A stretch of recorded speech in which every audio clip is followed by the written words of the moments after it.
発車します。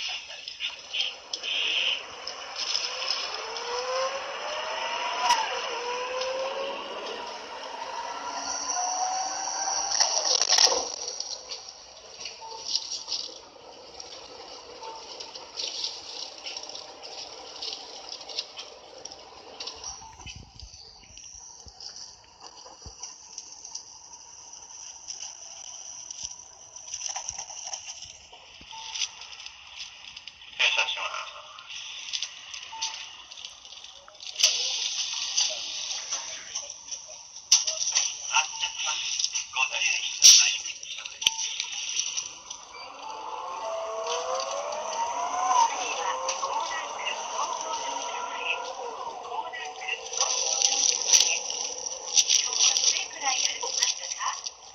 健康への一歩を踏み出す勇気を応援します。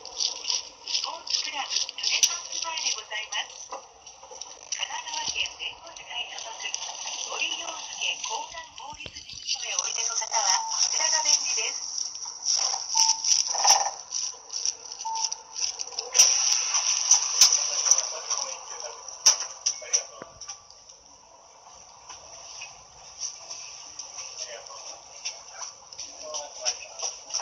発車します。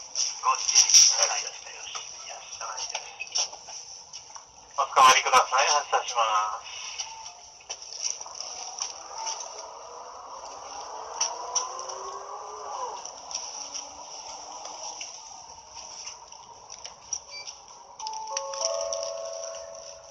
次は吉原。人生を虚しく過ごさせないみ仏の教え。信州大谷派本山寺横浜別院。一人一人を大切に育てる大谷幼稚園入り口でございます。普通の少ない胃カメラと日帰り大腸ポリープ治療の寺岡内科消化器クリニックへおいでの方はこちらが便利です。お降りの際はお近くのチャイムでお知らせください。バスが停車するまでそのままでお待ちください。